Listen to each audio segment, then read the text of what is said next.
U.S. military helped Taiwan to boost defenses with weapons missile of Stop China Invasion in the SCS. If China is bent on invading Taiwan, then let it be painful. At least, that's Taiwan's view of things, as it works with the US on strengthening its asymmetric warfare capabilities against Xi Jinping's saber-rattling, Taiwan News reported. Think cruise missiles and naval mines, all things to help deter an invasion by China's military, said Taiwan's representative to the US, Xiao Bai Kim. During a video conference hosted by the Hudson Institute and Center for American Progress on Wednesday, Xiao was asked to elaborate on Taiwan's plans to develop its asymmetric capabilities, Taiwan News reported. Xiao responded by saying that the cornerstone of Taiwan's defense is its asymmetric capabilities, which she defined as cost-effective but lethal enough to become deterrents, to make any consideration of an invasion very painful.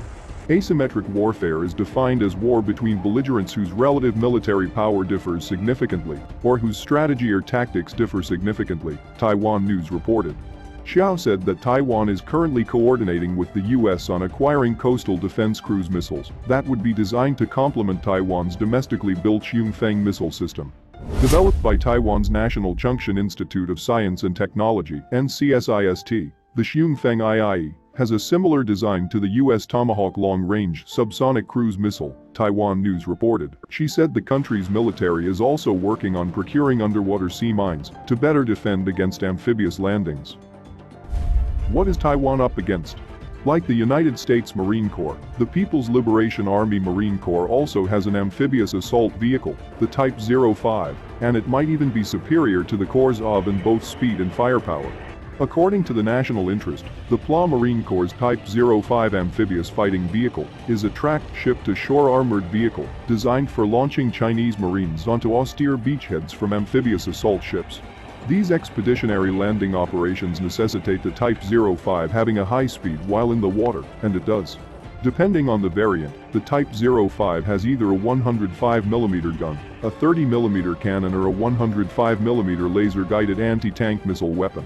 Naval mines would take a toll on any invasion, but estimates of the PLA Marine Corps size varies, ranging from 12,000 to 30,000 strong, a considerable force.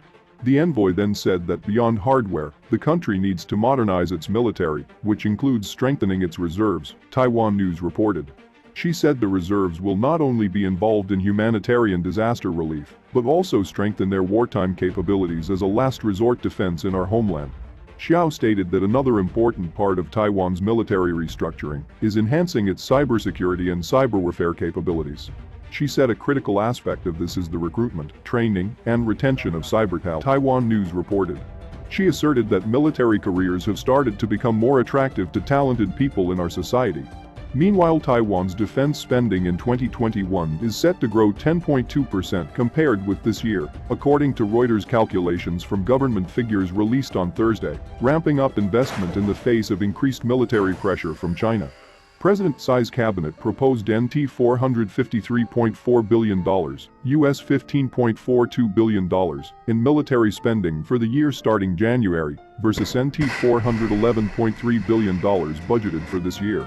Taiwan unveiled a $42.1 billion, $1.4 billion increase for next year's planned defense spending on Thursday, as China announced details of its latest combat drills near the democratic island. China has stepped up its military activity near Taiwan, which it regards as a breakaway province. On Monday, Taiwan said Chinese fighters briefly crossed the sensitive median line of the Taiwan Strait, the same day U.S. Health Chief Alex Azar met President Tsai Ing-wen in Taipei. China had denounced Azar's trip. Xi's cabinet is proposing $453.4 billion in military spending for the year starting in January, versus $411.3 billion budgeted for this year, up 10.2% according to Reuters calculations. The steady increase in the defense budget will facilitate the implementation of various military building and war preparation tasks, and ensure national security and regional peace and stability, Taiwan's defense ministry said. About 3 hours after the budget announcement, China's People's Liberation Army's Eastern Theater Command said its forces had in recent days carried out combat drills in the Taiwan Strait and to the north and south of the island, implying they were aimed at Azar's trip. Recently, a certain large country has continued to make negative moves on Taiwan-related issues, sending serious wrong signals to Taiwan independence forces,